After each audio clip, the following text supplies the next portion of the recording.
Pour débuter cette deuxième partie sur les espaces agricoles, une photographie d'un paysage de grande culture céréalière en Beauce, dans une des plaines les plus riches au niveau agricole de France. On voit juste cette ferme isolée, entourée de champs à perte de vue, donc sur un espace plat.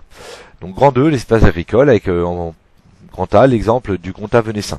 Le Comtat venessin est situé dans la région PACA, dans le sud-est de la France, autour de la ville d'Avignon. Donc le Comtat venessin, depuis très longtemps, est un espace de culture maraîchère et fruitière basé sur les légumes, les fruits tels que tomates, pommes de terre, melons, etc. Cet espace est organisé depuis très longtemps sur un système de petits champs entourés de haies avec l'utilisation d'irrigation pour assurer la pousse des différentes plantes. Donc ces productions ont un problème de conservation, puisque c'est des productions très fragiles. Elles sont apportées vers des marchés régionaux tels que celui de Cavaillon ou celui d'Avignon, pour être ensuite transportées vers des grands marchés nationaux ou vers les grands distributeurs, donc grands marchés nationaux comme celui de Rungis à Paris.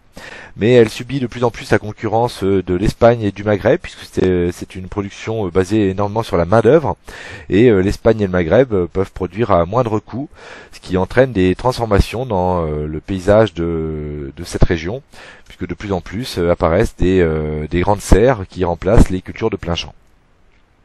Donc on voit sur cette carte la ville d'Avignon, les villes de Carpentras notamment ou de Cavaillon, avec deux marchés d'intérêt nationaux, celui de Cavaillon basé notamment sur le melon et celui d'Avignon, et proche de cela des transports importants, puisqu'on est dans le couloir Paris-Lyon-Marseille, qui est la principale zone de communication, axe de communication en France, avec notamment l'A7 qui permet de transporter ces fruits et légumes vers la région parisienne. Donc ici une photographie du marché d'intérêt national de Cavaillon, où 60 000 tonnes environ de fruits et légumes sont vendus chaque année. Donc cette photographie aérienne prise sur Google nous permet de voir un petit peu comment s'organisent ces espaces agricoles. Alors traditionnellement ici on voit un champ planté d'arbustes fruitiers, des petits champs donc ici qui sont très traditionnels, mais apparaissent de plus en plus sous ces formes de grandes barres blanches des cultures sous serre, qui ont pour le mérite de faire pousser plus rapidement les fruits et de gagner aussi en main d'œuvre, mais en perdant également en qualité. Donc le Comtat venessin est donc face à de grands défis aujourd'hui, puisque il va falloir qu'il réussisse à repousser cette concurrence espagnole et maghrébine, ou tout du moins s'y adapter. Donc pour s'y adapter, deux réponses différentes sont trouvées, qui font des mutations dans le Comtat. Alors la première, c'est de se baser sur la qualité des produits, avec l'exemple d'une exploitation viticole bio à Châteauneuf-du-Pape, donc avec un petit agriculteur qui possède 5 hectares et qui sur ces 5 hectares a décidé de ne plus utiliser de produits chimiques ou phytosanitaires pour élaborer un vin de Châteauneuf-du-Pape sous les critères bio.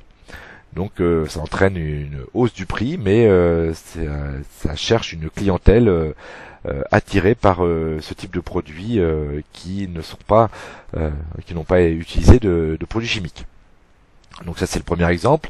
Deuxième exemple, une exploitation de tomates sous serre au Thor. Donc cette exploitation de tomates est entièrement sous serre, avec plus de 45 000 plants de tomates qui, sur 3,8 hectares, permettent une production de 1500 tonnes de tomates hors sol par an. Donc les serres sont chauffées de février à octobre, et les plants qui peuvent atteindre 12 mètres de hauteur donnent chacun 20-25 kg de tomates. Donc là on est vraiment dans la production industrielle de tomates.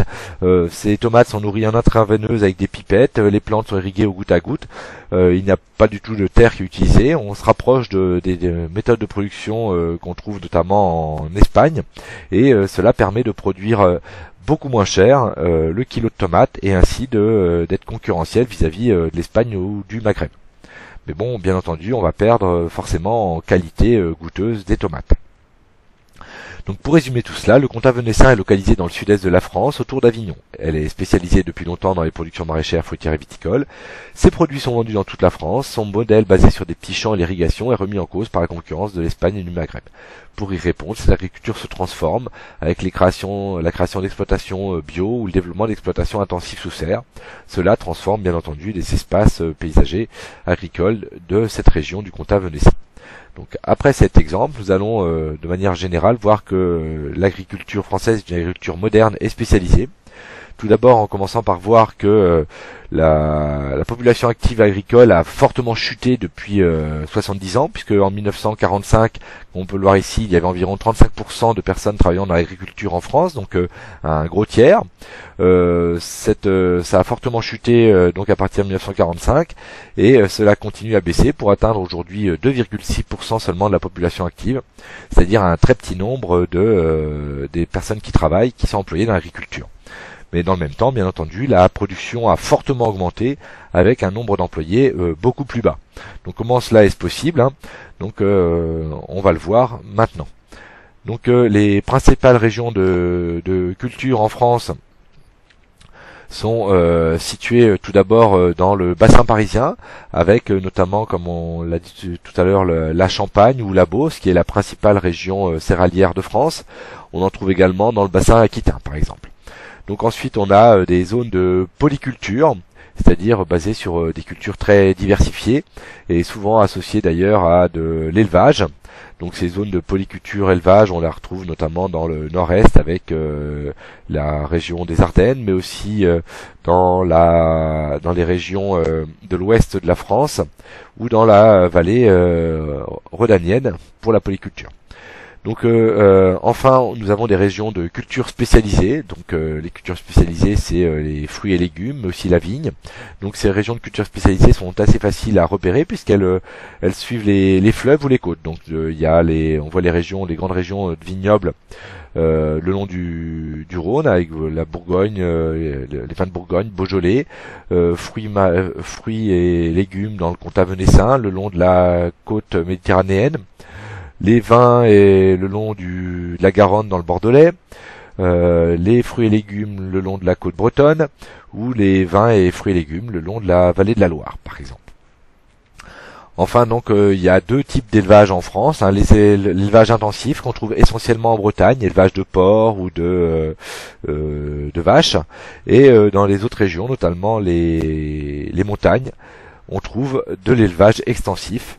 Donc l'élevage intensif est basé sur notamment de l'élevage hors sol, hein, c'est-à-dire par exemple les poulets ou les porcs ne voient absolument jamais l'extérieur et sont totalement nourris avec des produits amenés de l'extérieur. Tandis que dans l'élevage extensif, les animaux vont paître par exemple dans les pâtures. Donc enfin, pour terminer, il y a aussi des cultures tropicales, qui concernent les DROM cultures tropicales comme la banane par exemple ou le cacao. Ces cultures tropicales sont en crise, notamment due à la concurrence mondiale qui fait que ces produits sont souvent très chers et ce sont des cultures d'exportation qu'on a parfois de difficultés à vendre. Donc voilà pour la localisation de l'agriculture française. Donc pour conclure un gros résumé, l'agriculture française s'est énormément modernisée depuis les années 1950, avec l'aide de l'État tout d'abord, mais aussi de l'Union européenne, avec la mise en place de la PAC, politique agricole commune. Donc la politique agricole commune, ce sont l'ensemble des aides à l'agriculture mises en place par l'Union européenne pour augmenter la production agricole. Ils ont été mis en place dès les années 50 pour permettre à l'Europe d'exporter de la nourriture et de ne plus en acheter. Alors, c'est une grande réussite, mais aujourd'hui ces aides se réorientent vers la préservation de l'environnement et des paysages, et il y a de moins en moins d'aide à la production. Donc l'aide de l'Union européenne s'est surtout tournée vers la mécanisation des des exploitations agricoles, donc avec le développement à partir des années 50 de matériel qui est devenu de plus en plus gros, que ce soit des moissonneuses, des tracteurs, etc. Mais aussi l'emploi d'engrais de manière assez massive ou de semences sélectionnées qui ont permis de développer les rendements de manière importante. On aurait pu également citer le développement de la génétique animale pour avoir des animaux qui produisent plus et de meilleure qualité. Les paysages sont transformés par cela et la taille des exploitations a du coup fortement augmenté, tandis que le nombre d'agriculteurs a fortement chuté puisqu'on est donc à moins de 3% aujourd'hui. Donc les espaces agricoles dans le même temps se sont spécialisés alors qu'on avait essentiellement quasiment partout en France beaucoup de polyculture élevage. Maintenant on a de l'élevage intensif qui s'est généralisé dans certaines régions comme la Bretagne, la grande culture céréalière essentiellement dans le bassin parisien avec la Beauce et la Champagne, et les cultures spécialisées, vignes, fruits dans les vallées ou sur les côtes. La France constitue ainsi le premier producteur agricole européen et le quatrième exportateur mondial de produits agroalimentaires, cela malgré une concurrence mondiale de plus en plus forte. Toutefois, cette modernisation a eu des conséquences négatives avec la pollution des eaux et des sols, notamment en Bretagne, là où c'est un problème important, notamment on l'a pu le voir avec le développement des algues vertes sur les côtes bretonnes, mais aussi des problèmes sanitaires, comme ces algues vertes. En réaction, se développent de nouvelles pratiques agricoles, comme par exemple l'agriculture biologique, mais qui reste quand même relativement mineure en France, ou le développement d'agriculture qu'on appelle par exemple l'agriculture raisonnée, qui a pour objectif d'utiliser moins de produits chimiques. Donc voici un croquis résumé de la localisation des espaces agricoles en France pour conclure.